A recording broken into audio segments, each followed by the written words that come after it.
न तपांसि न तीर्थानां न शास्त्राण जपो नहि संसार सागरोत्तारे संसार सागरोत्तारे सज्जनं सेवनं विना सज्जनं सेवनं विना దివ్యాత్మ స్వరూపులారా, మానవ జీవిత సాగరంలో దాటవలనన్నా జపమో తపమో యోగమో యజ్ఞమో త్యాగమో ఇత్యాది కర్మలు కాక మానవ సేవని ప్రధానమైన నావగా భావించి జీవితాన్ని ప్రారంభించడం ప్రధాన కర్తవ్యం మానవులకు. మలినపు కొంప రోగముల మ్రగెడు సేవక గంప మలినపు కొంప రోగముల మ్రగెడు సేవక గంప జాత సంచలనము పొందు దుంప భవసాగర మిదగలేని కంప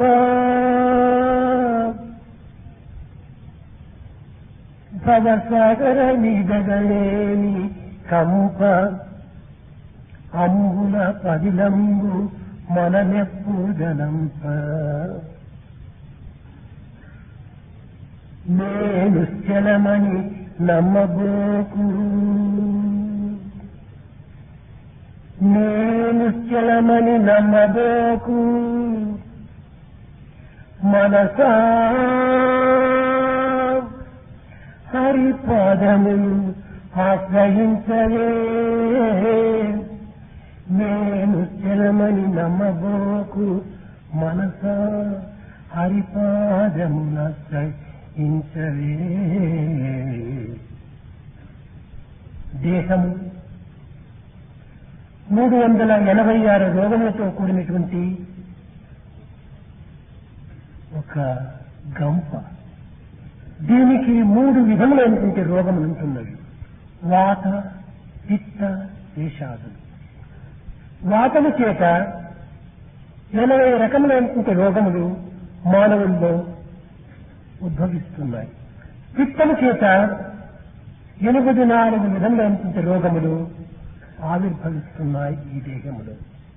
శ్లేషము చేత 224 రోగములు ఈ దేహములో ఆవిర్భవిస్తున్నాయి. ఈ 3 విధములైనటువంటి యొక్క రోగముల చేత 386 రకములైనటువంటి రోగములతో కూడినటువంటి కొంప ఈ దేహము. మనం విచారించేటువంటి ఫ్లోరిసిస్ అనేటువంటి యొక్క రోగములకు కూడాను ఈ యొక్క క్లేశాదులు, పిత్తాదులే దీనికి మూల కారణంగా ఉంటున్నాయి. అన్ని రోగములకు కొంత నివారణ గావించేటువంటి విధానము, మార్గములు ఉన్నవి. కానీ కొన్ని రకములైనటువంటి రోగములకు ఏ విధమైనటువంటి ఔషధములు కూడా లేకుండా జీవితాన్ని అంతం గావించేటువంటి రోగములు కొన్ని గలవు. ఈ విశాలమైన ప్రపంచమునందు ధనవంతులు, బలవంతులు, గుణవంతులు, విద్యావంతులు, వైజ్ఞానికులు, మేధావులు ఎందరో కలరు. కానీ ఆత్మవంతులు అతి అరుదుగా ఉంటున్నారు. దీనిని గుర్తించినటువంటి వారికి ఎట్టి రోగముల యొక్క బాధను కూడా లేక, ఎట్టి వ్యాధుల యొక్క బలమును కూడాను ప్రవేశపెట్టక దివ్యమైన, నవ్యమైన, భవ్యమైన జీవితాన్ని గడపడానికి అవకాశం ఉంటుంటాయి.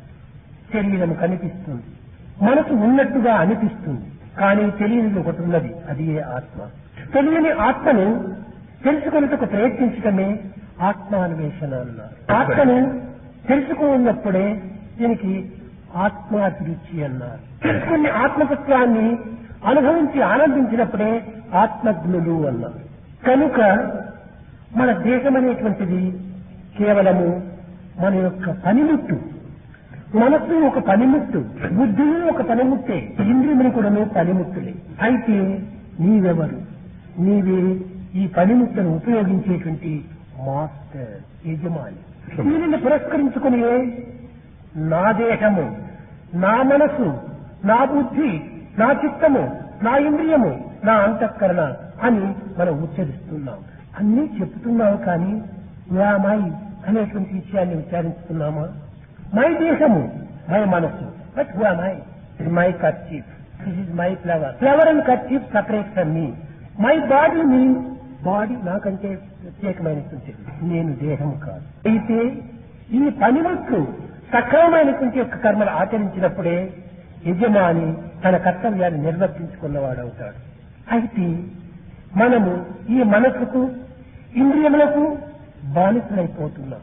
కనుకనే అన్నింటికీ మాత్రమే ఆత్మతత్వాన్ని మనము విస్మరిస్తున్నాం. దానివల్ల మానవత్వాన్ని మనము మర్చిపోతున్నాం. కనుక మొట్టమొదట మానవత్వాన్ని, మానవతా విలువను మనం గుర్తించడానికి ప్రయత్నించాలి. ఈ విధమైనటువంటి యొక్క తన తత్వాన్ని తాను గుర్తించినప్పుడు తన రోగతత్వాన్ని కూడా తాను విచారించి దాని నివారణ గావించుకునేటువంటి విధానం కూడా తాను తెలుసుకోగలడు. ఈ ఆత్మ అనగా ఏమి? ఈనాడు మనం అనుభవించేటువంటి, మనం ఈనాడు జరుపుకునేటువంటి సెమినార్ యొక్క విషయం కూడాను తీసుకునే తిండి, త్రాగే నీరు, మనము పీల్చే గాలి, ఈ మూడింటి యొక్క ఆధారం చేతనే ఈ యొక్క సోరియాసిస్ అనేటువంటి రోగము మనం పెంచుకుంటున్నాం. మానవుని నిమిత్తము పంచతత్వములు ఉంటున్నాయి. నేల, నింగి, వేడి అనగా భూమి, ఆకాశము, ఉష్ణము. ఈ మూడు మానవ జీవితములకు ఆధారము. నీరు, గాలి ఇవి ప్రతి ప్రాణికి ఆధారములు అనగా ప్రాణములు. ఆధారములు, ప్రాణములు ఈ మూడింటి యొక్క సమ్మిళితమైన స్వరూపమే ఈ పంచతత్వముల యొక్క స్వరూపం. నీరు, గాలి ఇవి ఆత్మను ఆశ్రయించి ఉంటుంటాయి. ఆధారము లేకుండా ఈ జగత్తులో మనము జీవించలేము. ఈ ఆధారమే నేల, నింగి, ఉష్ణం. అయితే నీరు, గాలి ఆహారం. ఈ ఆహారము, ఆధారము రెండింటి యొక్క తత్వాన్ని మానవుడు ఈనాడు గుర్తించాలి. ఈ నీరు, గాలి ఎక్కడి నుంచి ఆవిర్భవిస్తున్నాయి? అన్నీ భూమి నుండి ఆవిర్భవిస్తున్నాయి. భూమి అనగా ఏమిటి? భూమి అనగా బ్రహ్మతత్వము అని దీనికి అర్థం. ఈ భూమి అనేటువంటిది కేవలము సర్వశక్తులతో కూడినటువంటిదే కానీ శక్తిరహితమైనటువంటిది కాదు. ఈనాటి టెక్నాలజికల్ అయినటువంటి దీంతో సైంటిస్టు ఆకాశానికి ఎగరాకుతున్నారు. కానీ లక్షణమైన అంతరిక్షయానం కలుపుతున్నారు. దూరం పైకి పోయినప్పటికీ ఈ భూమి యందు ఉండినటువంటి యొక్క ఆక్సిజన్, వాటర్, ఆహారము దీన్ని తన వెంట తీసుకుని పోతున్నారే కానీ అక్కడ ఏమాత్రం వీరికి లభ్యం కాదు. కేవలము భూమి నుండి ఆకాశానికి ఒక పిక్నిక్ మాత్రమే చేస్తున్నారు ప్రయాణాలు. ఈ భూమి నుండి వెళ్ళిపోయినటువంటి పదార్థములను ఉపయోగించుకొని అక్కడ ఉన్నటువంటి రహస్యాలను తెలుసుకుని వస్తున్నారు. ఏమిటి ఆ రహస్యము? రొడ్డి గింజలో బీపి గింజ అన్నట్టు. అనగా ఏమిటి లేదు, అక్కడ నుంచి తెచ్చేది మట్టి. ఆ మట్టిని తేవడానికి ఇన్ని కోట్ల రూపాయలు ఖర్చు పెట్టాలన్నా బజార్లో ఎక్కడ చూసినా చిక్కుతుంది మట్టి. కనుక మనం తెలుసుకోవాల్సినటువంటి టెక్నాలజీ ఇది కాదు. మానవునికి శ్రేయస్సును కలిగించేటువంటిది, మానవత్వాన్ని పోషించేటువంటిది, దివ్యత్వాన్ని తెలుసుకోవడానికి సహాయపడేటువంటిది మనం ఈనాడు తెలుసుకోవాలి. సూర్యుడు అత్యంత వేగంతో అనగా వేడితో ప్రకాశిస్తున్నాడు. ఇతని యొక్క వేడి ప్రభావ కిరణములే చంద్రుని పైన పడి చంద్రుడు కూడా ప్రకాశిస్తున్నాడు. ఈ చంద్రునికి ప్రకాశ శక్తి కలదా? అప్రకాశకుడు చంద్రుడు. సూర్యుని యొక్క ప్రకాశం చేతనే అద్దం పైన ప్రకాశము ప్రతిబింబించినట్టుగా చంద్రుడు ప్రతిబింబిస్తున్నాడు. సూర్యుడు స్వప్రకాశకుడు, చంద్రుడు అప్రకాశకుడు. ఈ ఇరువురికి ఉండినటువంటి సంబంధ బాంధవ్యమే మానవుని యొక్క మనస్సుకు, బుద్ధికి ఉండినటువంటి సంబంధం. మానవుని బుద్ధి యొక్క ప్రకాశ కిరణములు చంద్రుడు అనేటువంటి మనస్సు పైన పడి ఈ మనస్సు ఈ జగత్తులో అనేక విధమైనటువంటి వాంఛలతో ఈ ప్రకాశం వెలజల్లుతున్నాడు. కనుకనే మనస్సు వేదమునందు చంద్రమా మనసో జాత చక్షో సూర్యో అజాయత. కనుక ఈ బుద్ధి యొక్క ప్రకాశమే లేకుండా మనస్సు యొక్క వికాసమే ఏమాత్రము మనకు కనిపించదు. కనుక మనస్సును ఆశ్రయించినప్పుడు మనము అనేక విధములైనటువంటి యొక్క చెడ్డ మార్గంలో ప్రవేశిస్తున్నాం. మనసు ఆధారముగొన్న మానవుండు పశువు కంటెను హీనమై పతనమవును. బుద్ధినాధారముగొన్న బుధజనుండు పశుపతిగా మారునని పలికే. బుద్ధిని మనం ఆధారం తీసుకోవాలి, అప్పుడే మనం బుద్ధిమంతులం అవుతాం. ఇది కేవలం మనసు ఒక అద్దం వంటిది మాత్రమే. కనుక మనస్సు సంకల్పం యొక్క కుడికితో ఉంటున్నది. సంకల్ప వికల్పాత్మకం మనహ అన్నారు. కనుక మనస్సుకు తోచినట్టుగా మనం ప్రవేశించకూడదు, ప్రవర్తించకూడదు. ఈ బుద్ధి యొక్క శక్తి ఏమిటి?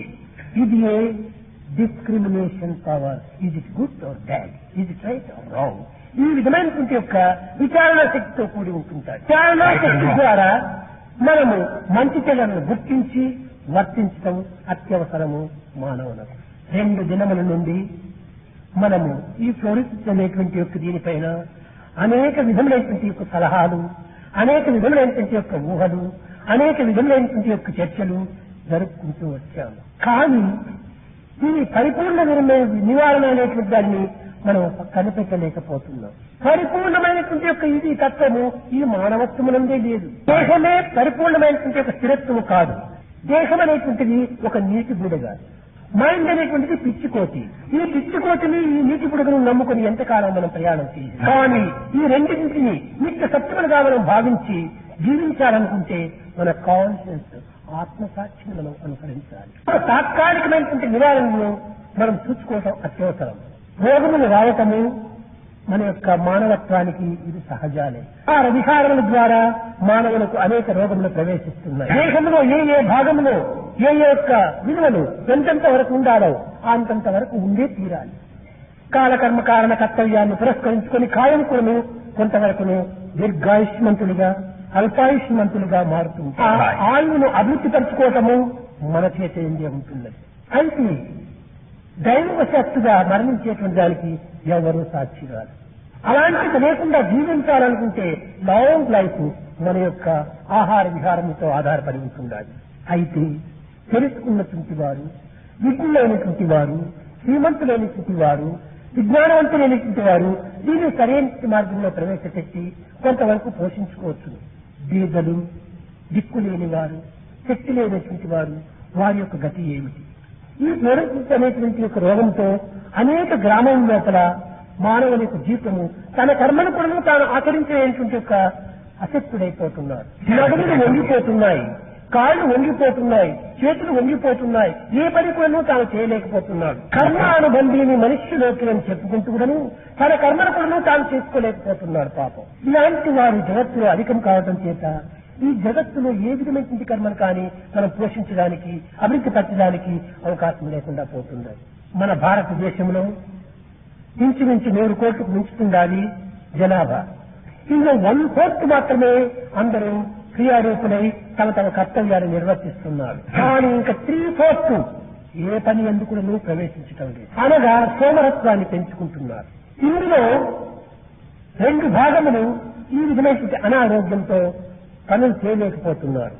మానవ జీవితం అనేటువంటిది సామాజిక సూత్రం లోపల ఇది ఒక పెద్ద ట్రైన్ వంటిది. ఇందులో దీర్ఘ ప్రయాణులు, యువతి యువకులు, బాలబాలికలు, మిగిలినటువంటి వారు ఏ ప్రక్క స్టేషన్లో, ఏ స్టేషన్లో, దగ్గర స్టేషన్లో దిగిపోతుంటారు. కనుక దీర్ఘ ప్రయాణం కలిపేటువంటి ఈ బాలబాలికలకు ఈ ట్రైన్లో జరిగేటువంటి యొక్క అశాంతులు కానీ, కష్టములు కానీ, దుఃఖములు కానీ వీరు అనుభవించవలసి వస్తుంది.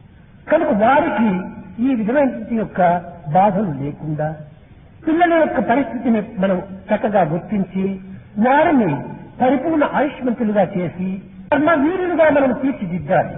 కనుక ప్రతి ప్రైమరీ స్కూల్ లోపల కూడాను ఈ పిల్లల యొక్క ఆరోగ్యాన్ని గురించి చక్కగా మనము విచారించి వారి భవిష్యత్తులకు బద్దమైనటువంటి యొక్క శక్తిని మనము అందించడానికి ప్రయత్నించాలి. కానీ వీరు అధికమైన ధనమును వ్యయం చేసి ఈ ఆరోగ్యాన్ని కాపాడుకోవడానికి వీరికి చేత కాదు. ఫ్లోరోసిస్ అనేటువంటి దాన్ని సాధ్యమైనంత వరకు మేము తగ్గించుకోవాలనుకుంటే చికిత్సల లోపల వారికి మనం బోధించడానికి ప్రయత్నించాలి. మనము కొన్ని రకమైనటువంటి దీంట్లో పద్ధతులు మీరు కూడా గుర్తించారు. మనం త్రాగినటువంటి నీరు లోపల అధిక సున్నము ఈ రెండింటిని కూడా సరైనటువంటి యొక్క పద్ధతిలో దాన్ని కలిపాలి. ఇది కలపడానికి కూడా 10-15 నిమిషాలు కూడా కాలం తీసుకోవాలి. ఈ కలిపిన తర్వాత ఒక 5-6 గంటల తర్వాత ఇందులో ఒక విధమైనటువంటి మట్టి ఏర్పడుతుంది. అయితే ఈ పద్ధతి కన్నల వారికి ఇన్ని గంటలు అన్ని గంటలు ఇన్ని నిమిషాలు అన్ని నిమిషాలు అంటే వారికి అర్థం కాదు. కనుక రాత్రి పండుకునే సమయం లోపల ఒక బకెట్ ఎందో లేక ఒక మట్టి కుండ ఎందో ఇంకే విధమైనటువంటి పాత్ర ఎందో నీళ్లు పోసి ఈ పట్టిక ఈ సున్నము రెండింటినీ చక్కగా కలిపి రాత్రి పండుకునేటప్పుడు పెడితే దాన్ని ముట్టకూడదు, ఏమాత్రమూ కదిలించకూడదు. తెల్లవారేటప్పటికీ అందులో ఉన్నటువంటి ఈ ఫ్లోరైడ్ అదంతా అడుగున పడిపోయి కొంతవరకు మట్టి నిలిచిపోతుంది. ఆ పన్నీరు త్రాగినప్పుడు ఈ రోగం చాలా వరకు నివారణ కావడానికి అవకాశం ఉంటుంటాయి. అయితే ఈ కెమికల్స్ లోపల కూడా చాలా కొంత పవర్లెస్ అనగా శక్తిహీనమైనటువంటివన్నీ కూడా తయారవుతున్నాయి. పటిక ఉంటుండాలి. కనుక ఈ పటిక ఇప్పుడు తయారయ్యేటువంటి పటికతో ప్రయోజనం లేదు. పటికే కాదు, పేరు పటికే గాని దాని శక్తులు లేవు. 1963 లోపల తయారైనటువంటి పటిక చాలా పరిశుద్ధమైనటువంటిది. ఆనాడు పటిక మాత్రమే కాదు, అన్ని పవిత్రంగానే ఉంటుండేటువంటి, త్రాగే పాలు కూడా చాలా చిక్కగా ఉండేటువంటివి. ఈనాడు నీళ్లలో పాలు పోస్తున్నారు కానీ పాలలో నీళ్లు కాదు. పాలు కూడా ఎంత పరిశుద్ధంగా ఉండేటువంటి, ఎంత ఫ్రెష్ గా ఉండేటువంటి. ఈ విధంగా విచారణ చేస్తే మనం తినేటువంటి సమస్త పదార్థాలు కూడా కల్తీగా మారిపోతున్నాయి. ఈ విధమైనటువంటి యొక్క దీనితో మనం ఈనాడు కొన్ని రకమైనటువంటి ఈ కెమికల్స్ ను కొంత మార్చుకోవడానికి కూడా ప్రయత్నించాలి. ఈ విధమైనటువంటి పద్ధతిలో మనము ప్రైమరీ స్కూల్ పిల్లలకు సరైనటువంటి రీతిగా మనం పోషించుకుంటూ వస్తే ఈ పిల్లలే భవిష్యత్తులో భారతదేశం యొక్క ముఖ్యులు కాగలరు. ఈనాటి బాలబాలికలే భవిష్యత్తు లోపల లీడర్స్, లీడర్స్.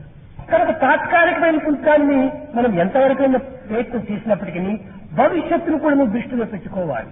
మనం క్లాసులో వెళ్ళినప్పుడు పిల్లల యొక్క పండును చక్కగా పరీక్షించాలి. ఈ పరీక్ష అనేటువంటి దానికి గురి అయినటువంటి వారి పండు ఏ విధంగా ఉంటాయి అని రంగుగాను అనగా పసుపు పచ్చ, ఇంకొక రెడ్ కలర్ గాను, బ్లాక్ స్పాట్స్ గాను, ఇంకా కొన్ని గీతలుగానో కనిపిస్తుంటాయి. ఇది ఈ ఫ్లోరోసిస్ రోగానికి గురి అయినటువంటి చిహ్నం. ఇది కనుక్కున్నప్పుడు దానికి తగినటువంటి యొక్క ట్రీట్మెంట్ మనం చేయాలి. ఈ పిల్లల లోపల చాలా వరకు క్రమక్రమేణా వారి శక్తి సామర్థ్యం కూడా కోల్పోతున్నారు. కొంతమంది పిల్లల్ని రన్నింగ్ రేస్ లో ప్రవేశపెట్టినప్పుడు సరిగా పరిగెత్తలేకపోతున్నారు. దీనికంతా కారణం కూడా ఈ ఫ్లోరోసిస్. కనుక పిల్లల యొక్క క్షేమాన్ని మనం దృష్టి ఉంచుకోవాలి. అన్ని దేశములు ఎందుకు కూడా ఈ బాధలు దీర్ఘంగా జరుగుతూనే ఉంటున్నాయి. కానీ మన భారతదేశంలో కొన్ని జిల్లాల లోపల మరింత మితిమీరిపోతున్నారు. అందరూ చెప్పగలుగుతున్నారే కానీ చేయలేకపోతున్నారు అనేటువంటి మాత్రమే కాకుండా మనం కొంతవరకు దీన్ని 10 మందికి అందించి ఆనందింపజేసేటువంటి యొక్క క్రియలో మనం పాల్గొనాలి. అనేక మంది 3-4 కూడా దీనికి పూర్వం మాట్లాడినారు. ఇక్కడ చాలా కంఫర్ట్ గా ఉంటున్నది, భోజనాలు చక్కగా అనుకూలంగా ఉన్నది, లాడ్జింగ్ బోర్డింగ్ కూడా చాలా అనుకూలంగా ఉంటున్నది అన్నారు. ఇందులో మాత్రమే కాదు మా భాగము. ఈ విధమైనటువంటి యొక్క రోగ నివారణ ఎందుకు మా భాగం ఏమి కావాల్సిందే కానీ మేము సిద్ధంగా ఉంటున్నాం. లోకస్థలవంతు అదే మా యొక్క ఉద్దేశము, మా యొక్క ఆశయము. అందరూ బాగా ఉండినప్పుడే మనము భాగం ఉండగలము. సమాజంలో మనము ఒక భాగమే కానీ మనం సమాజంలో ప్రత్యేకించినటువంటి వారం కాదు. కనుక మీరందరూ కూడా ఒక విధమైనటువంటి యొక్క కమిటీని నిర్మించుకొని కొంతమంది సెలెక్ట్ డాక్టర్స్ అంతా తీసుకొని పల్లె స్కూలు కూడా మనం దీనిని తగినటువంటి రీతిగా పరీక్షించి దాని నివారణ చర్యలు మనము తీసుకోవాలి. అదృష్టవశాత్తు మన ప్రైమ్ మినిస్టర్, ముఖ్యమంత్రి కూడాను ఈ విషయంలో చాలా ప్రోత్సాహాలను కూడాను అందిస్తూ వస్తున్నారు. ఈ ఉత్సాహ ప్రోత్సాహమును పురస్కరించుకొని కూడాను మనము కూడా దానికి తగినటువంటి యొక్క చర్యలను కూడా మనం అభివృద్ధి పరచుకోవాలి. అప్పుడే ఈ కార్యాన్ని మనం పరిపూర్ణంగా సాధించిన వారం అవుతాం. పట్టిన పట్టేదో పట్టనే పట్టితిమి, పట్టు నెగ్గెడు దాకా అట్టె ఉండు, కోరినదేదియో కోరనే కోరితిరి, కోర్కె చెల్లుడు దాకా పోవకుండు, అడిగినదేదియో అడగనే అడిగితిరి, అడిగినదేదియో అడగనే అడిగితిరి, అడుగు చెల్లెడు దాకా విడువకుండు, పోరు పడలేక తానైన బ్రోవలయు, వడలు తెలియక మీరైన అడుగవలయు కానీ తిరిగి పోవుట ఆఫీసు దీక్ష కాదు. ఆ దీక్షను మనం సాధించాలి. గొప్ప తపస్సు తన కోసం తాను చేసే తపస్సు కాదు ప్రధానమైన తపస్సు. శ్రేయస్సు కోసం చేసేటువంటి తపస్సే తపస్సు. తాను చేసేటువంటి తపస్సు తమస్సు, సెల్ఫిష్ కాదు. ఇది విశాలమైనటువంటి హృదయంలో. దీనిని ఎక్స్పాన్షన్ లవ్ అన్నారు. తన నిమిత్తమే తాను చేసేటువంటి తపస్సు కంట్రాక్షన్ లవ్. ఈనాడు మనం హృదయాన్ని విశాలం గావించాలి, మనసును పవిత్రము గావించుకోవాలి. అందరి క్షేమమే నా క్షేమము. ఈనాడు ప్రకృతి వాడికి వచ్చింది, రేపు నా ఇంటికి రావచ్చును. ఇలాంటి విశాల హృదయాన్ని మనం పెంచుకోవాలి. నిజంగా మానవుడే పుట్టినాం మనం. ఈ మానవత్వం ఎంత పవిత్రమైనటువంటిది, ఎంత ధన్యమైనటువంటిది, ఎంత పుణ్యమైనటువంటిది. భారతదేశం మరింత పుణ్యమైనటువంటిది. ఇది పుణ్యభూమి, కర్మభూమి, త్యాగభూమి, యోగ భూమి. కానీ దురదృష్టవశాత్తు ఇలాంటి త్యాగభూమి, యోగభూమి, కర్మభూమిని ఈనాడు భోగభూమిగా మార్చుకోవడానికి ప్రయత్నిస్తున్నాం. కనుకనే ఇన్ని రోగములకు మనం గురి అయిపోతున్నాం. కాదు, మనము రోగములకు ఏమాత్రం కూడా గురి కాకూడదు. మనలో పవిత్రమైనటువంటి భావం ఉంటున్నప్పుడు పిల్లలు కూడా చెప్తుంటాను, స్వామి 68 సంవత్సరములు ఈ వయసులో కూడాను చిన్నవాడిగా కనిపిస్తున్నారే అనుకుంటాడు పిల్లలు. దీనికి కారణం ఏమిటి? 3 పీలు, పి. ఇదే 3 కారణము. First P purity, second P patience, third P Perseverance. ఈ 3 ఉన్నప్పుడు ఏ విధమైనటువంటివి కూడా మనలో ప్రవేశించవు. మీరు నమ్మినా నమ్మకపోయినప్పటికీ నేను ఈ సమయంలో చెప్పవలసి వస్తుంది. ఈ ప్రపంచంలో మానవులు ఎందుకున్నటువంటి యొక్క రోగాలు ఎన్ని ఉంటున్నాయో అందులో ఒక్కటైనా ఈ దేశంలో లేదు. అనుకుంటే కాలు నొప్పి నాకు లేదు, నేను నీకు తెలిసిన ఎంత తిరుగుతూ ఉంటాను నేనని. తెల్లవారు లేచిన మొదలు సాయంకాలం వరకు కూడా భక్తుల యొక్క యోగక్షేమాన్ని చూసుకుంటూ వారి నిమిత్తమే అటు ఇటు తిరుగుతూనే ఉంటాను. ఇంకా పండ జబ్బులు ఏమైనా ఉంటున్నాయంటే అది నా దగ్గరికే రాలేదు. 68 సంవత్సరాలు అయినప్పటికీ ఈనాడు కూడా చక్కగా గట్టిగా నేను నమలగలను, గట్టి పదార్థములు కూడా కొరకగలను. ఇంకా కన్నుల జబ్బ అనుకుంటే 30 ఏళ్ళు 40 ఏళ్ళకో దూర దృష్టో దగ్గర దృష్టో ఏదో ఒకటి పోతుంది. ఈ 2 లోపములు కూడా లేవు. దూరంగా ఉన్నదాన్ని చూడగలను, దగ్గర ఉన్నదాన్ని చూడగలను. దూరే అంతికేశ, దూరంగా ఉన్నది నాకు దగ్గరగా కనిపిస్తుంది. ఈ విధముగా నా శరీరంలో ఉండినటువంటి యొక్క ఏ విధమైనటువంటి రోగములు మనుషులకు వస్తుంటా అవి ఒక్కటి కూడా నా దగ్గరికే రాలేదు. పోనీ నేనేమైనా మందులు తింటానంటే రోగం వస్తే కదా మందులు తినేకి. మందులు అంటే అసలు నేను ముట్టను. ఇంకా ఎవరిదైనా నేను తీసుకున్నప్పుడు చాలా మంది చాలా కోర్స్ చేస్తారు, కానీ వాళ్ళ తృప్తి నిమిత్తమై ఒక మాత్రలు ఇస్తారు. కానీ అక్కడ ఒక ట్రిక్ చేయవలసి వస్తుంది. వాళ్ళకి తృప్తి చేయాలి. ఆ మందు ఇచ్చినప్పుడు చేతిలో పట్టుకుంటాను, వెనక్కి పారవేసి నీళ్లు త్రాగుతాను. ఇంతవరకు నేను ఒక పిల్ అయినా కానీ ఒక క్యాప్సిల్ అయినా కానీ నేను ముట్టలేదు.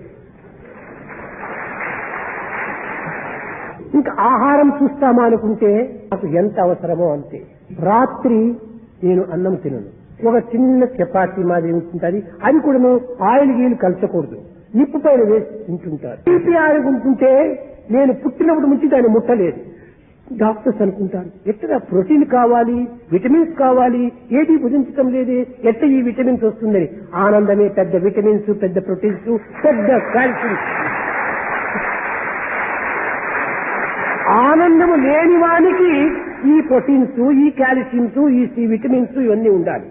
నేను ఎప్పుడూ ఆనందంగానే ఉంటాను. నేను మా పిల్లలు చెప్తారు, మాకు ఆనందం కావాలంటారు. Happiness is union with God. ఈ దయ్యాలు చింతించడం వల్ల మీకు దుఃఖమే కలుగుతుంది. తప్పక మనము ఈ మందులతో పాటు ఈ పల్లెల యందు, చిన్న చిన్న స్కూల్స్ యందు పిల్లలకు తగినటువంటి యొక్క దైవ ప్రార్థన, దైవ చింతన కూడా కొంతవరకు బోధించడానికి ప్రయత్నించాం.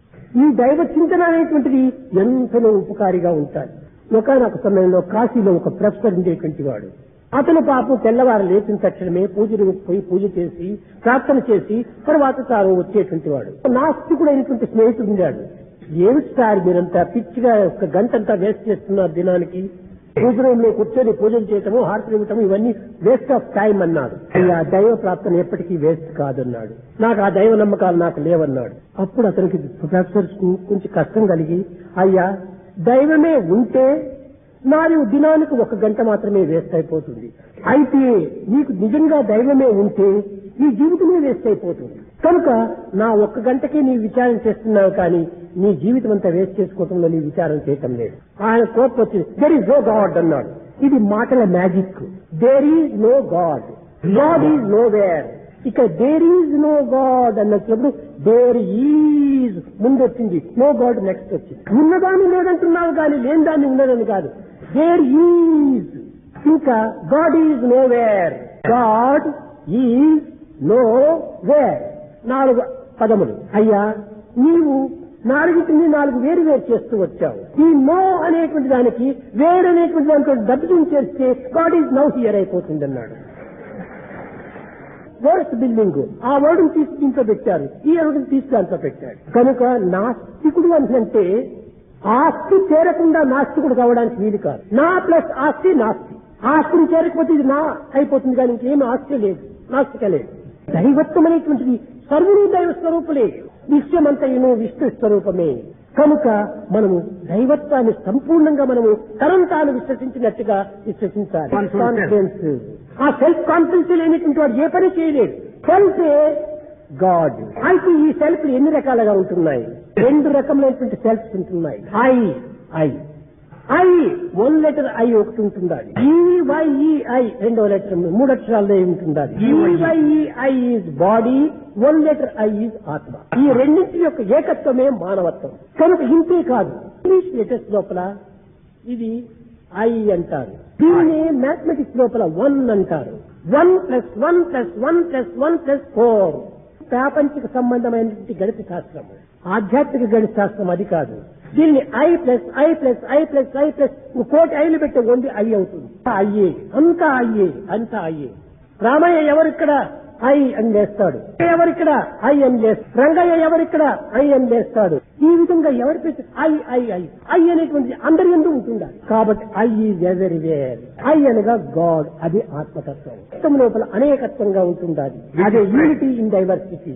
ఇంతమంది ఉంటున్నారు. Beings are many but breath is one. Nations are many, earth is one.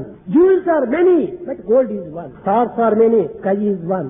ఈ విధంగా మనం విచారణ చేసుకుంటూ పోతే అందరూ మనం ఒక ఫ్యామిలీని. మనము కాదు, ఏకాత్మ సర్వభూతాత్మ. కరెంటు ఒకటిగా ఉంటుంది కానీ బల్బులు వేరువేరుగా ఉంటున్నాయి. కనుక మన దేశాలంతా బల్బులు వంటివి. దీనిని ఆధారం చేసుకోకూడదు. కరెంటు ఉండి కూడా నువ్వు బల్బు సరిలేకపోతే, కాబట్టి బల్బు కూడాను సరైనటువంటి స్థితిలో ఉంటుండాలి. అనగా ఈ దేహానికి సంబంధించినటువంటి ఆరోగ్యం కూడాను అన్ని విధాలా సక్రమంగా ఉండినప్పుడే ఈ కరెంట్ కూడాను యూస్ఫుల్ అవుతుంది. కర్మ అర్థ కామ మోక్షానం ఆరోగ్యం మూలముత్తమం. ఆరోగ్యం లేనివాడు ఇక్కడున్న పుష్పం మరొక చోటు పెట్టడానికి కూడాను చేత కాదు. కనుక ప్రతి పని కూడాను ఆరోగ్యం అత్యవసరం. ప్రేమ స్వరూపులారా, ఆరోగ్యమే మన జీవితం యొక్క లక్ష్యము. ఈ లక్ష్యానికి మన యొక్క గమ్యమైనటువంటి యొక్క ఆత్మతత్వమే ప్రధానమైనటువంటి ఆధారము. ఈనాడు మనము పవిత్రమైన గాలిని, పవిత్రమైన నీటిని, పవిత్రమైనటువంటి ఆహారాన్ని భుజించడానికి ప్రయత్నించాలి. ఇందుని సంజైనా పర్వాలేదు. ఇందు లోపల ఫ్లోరోసిస్ అనేటువంటిది రాగులు సద్దలు దీంట్లో కూడా తక్కువగా ఉంటుంది. ఇది తినేటువంటి వారికి కూడా ఫ్లోరోసిస్ అనేటువంటి రోగం కూడా ఉండదు. అందువల్లనే మనము మా కాలేజీ పిల్లల హాస్టల్లో పిల్లలందరినీ మీరు విచారించి తెల్లవారు లేస్తాని రాగి గంజి మొట్టమొదటి తాపిస్తుంటారు. వాడు లక్షాధీశుడు కానీ మరొకరు కానీ మా హాస్టల్కి వస్తే రాగి గంజి తాగే తీరాలి. తద్వారా ఈ ఫ్లోరోసిస్ అనేటువంటి ఒకటి బలం తగ్గిపోతుంది. సద్దలు కూడా చాలా మంచిది. సద్దలు అంటారు. ఇందులో ఏంటంటే రాగులు, సద్దలు, బియ్యము, కొర్రలు ఈ యొక్క ఇవన్నీ కూడా ఒకే విధమైనటువంటి యొక్క స్థితిలో ఉంటుంటాయి. అయితే ఈ బియ్యంలో ఉండినటువంటి యొక్క శక్తి త్వరగా అరిగిపోతుంది. జొన్నల్లో, సజ్జల్లో ఉండినటువంటిది కొంతవరకు నిదానంగా జీర్ణమవుతుంది. కనుకనే డయాబెటిస్ వాళ్ళందరికీ కూడాను గోధుమలు తినండి అంటుంటారు. ఈ గోధుమల వల్ల తినేటువంటిది వల్ల ఫలితం ఏమొచ్చింది? ఆంధ్ర వాళ్లకు గోధుమలు పచ్చం పెట్టాలి, ఉత్తరాది వాళ్లకు బియ్యం పచ్చం పెట్టాలి. ఎందుకంటే బియ్యం వాళ్ళకి పచ్చం పెట్టి బియ్యం వాళ్ళు ఎక్కువ తినలేరు. దాంతో స్టార్చ్ బియ్యంలో, గోధుమలో 2 కూడా ఒకే రకంగా ఉంటాయి. 35%, 75% ఉంటారు స్టార్చ్. అయితే బియ్యం తిన్నటువంటి వానికి ఈ స్టార్చ్ అనేటువంటిది త్వరగా అబ్జర్వ్ అయిపోతుంది. త్వరగా జీర్ణం కావడం వల్ల గ్లూకోజ్ అధికంగా మారిపోతుంది. గోధుమలు, సజ్జలు, రాగులు, కొర్రలు ఇలాంటివంతా కూడా నిదానంగా జీర్ణమవుతుంటాయి. కొంచెం కొంచెంగా వస్తుంది కానీ ఒక్కతూరి పెరగదు. ఇలాంటి ఆహారంతో కూడా రోగాన్ని ఎంతనూ నివారణ గావించుకునేటువంటి ఉంటుండాలి. మందులే అవసరం లేదు. క్వాంటిటీ అండ్ క్వాలిటీ రెండు కూడా ఉంటుంటాయి.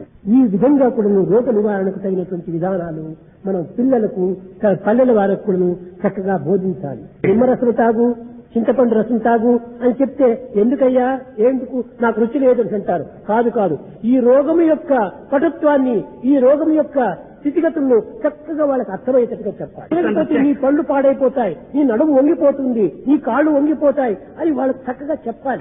భయం ఏర్పడిపోయి తగినటువంటి శ్రద్ధను అభివృద్ధి పరుచుకుంది. ఇక్కడ శ్రద్ధ ఉంటుందో అక్కడ వాళ్ళకి జ్ఞానం కూడా లభిస్తుంది. కనుకనే శ్రద్ధావాన్ లభతే జ్ఞానం ఉన్నారు. వాళ్ళకు శ్రద్ధ కలిగేటట్టుగా మనం బోధించాలి. ఈ విధంగా పల్లెల వారికి వారి స్థాయికి మనం దిగి వారికి తగిన రీతిలో బోధించినప్పుడే వారి రోగాలను కూడా సాధ్యమైనంత వరకు మనము తీర్చిన వారం అవుతాం. వారి ఆరోగ్యాన్ని కోరిన వారం అవుతాం. వారి అభివృద్ధిని కూడా మనము చూసిన వారం అవుతాం. మీరు ఒక్కొక్క జిల్లాను ఒక్కొక్క ప్రత్యేకంగా మీరు తీసుకోండి. ఈనాడు మనం నిర్ణయించినటువంటి నిర్ణయాలంతా కూడా తూచావనం తడుచుకోవడానికి తగినటువంటి కృషి చేయాలి. ఈనాడు తీసుకున్నటువంటి నిర్ణయాలు కేవలము ఈ యొక్క ఆడిటోరియంకు మాత్రమే నిర్ణయం కాకూడదు. గాలి ఏ విధంగా పరిగెత్తుతుందో ఆ విధంగా మన నిర్ణయాలు పరిగెత్తాలి. ఇంత శ్రమ పడినందుకు తగినటువంటి ఫలితం లభిస్తుంది. దానితో పాటు దైవ విశ్వాసాన్ని, పవిత్రమైన భావాలను పిల్లల హృదయాల్లో కలిగేటట్టుగా వారికి బోధించాలి. ఎలాంటి మానవుడికైనా, నాస్తికుడైనా, యాస్తికుడైనా, నాస్తికుడికైనా, నాస్తికుడికైనా ఎవరికైనా కూడా ఒక పాటలో ఉండినటువంటి యొక్క ఉల్లాసము ఎంతనో వారికి అభివృద్ధి పరుస్తుంది. ఎలాంటి నాస్తికుడైనా చక్కని ఒక ఉత్సాహించేటువంటి పాట పాడుతుంటే తనకు తెలియకుండా తల ఊగుతుంది. కనుక ఒక విధమైనటువంటి గానములో అంత ఆనందం ఉంటుండాలి. చూడండి, పద్యాలు చెప్తాం. రామా నన్ను కాపాడు అంటే అంత ఆకర్షణీయంగా ఉంటుండదు. పదాల లోపల ఓ రామా నన్ను కాపాడు అంటే అది కూడా అంత ఆకర్షణీయంగా ఉంటుండదు. అదే పాటలో వచ్చినప్పుడు రామా నన్ను కాపాడు అంటే ఎంత హృదయాన్ని కలిగిస్తుంది. కనుకనే భగవంతుని గానప్రియుడు అని చెప్పారు. అందువల్లనే గానలోలుడు అని చెప్పారు. చక్కగా భజన చేయించాలి. అప్పుడే వాళ్ళు చక్కని ఆనందము, ఒక ఆరోగ్యము, ఒక విధమైన ఉత్సాహము బయలుదేరి తాము పవిత్రమైన పుష్టి, సంతృష్టిని కూడా అందిస్తుంది. భజన బినా సుఖ శాంతి నహీ,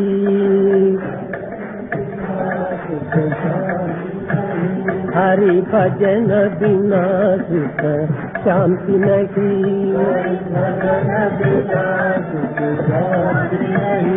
హరి నామ బినా ఆనంద నహీ,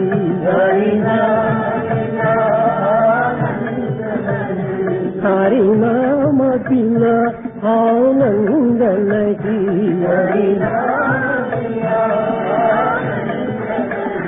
हरि भजन बिना सुख शांति नहीं,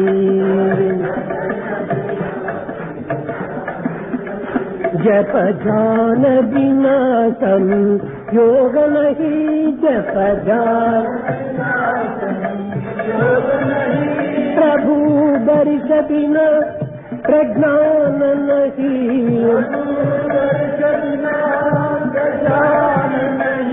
जय धर्म बिना सत्कर्म नहीं,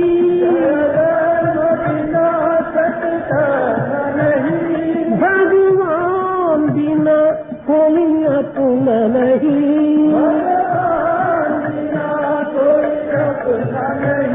हरि नाम बिना परमात्मा नहीं,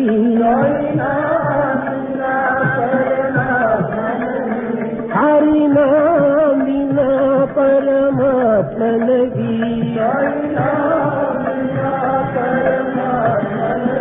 हरि भजन बिना दुख शांति नहीं, हरि भजन बिना दुख शांति नहीं,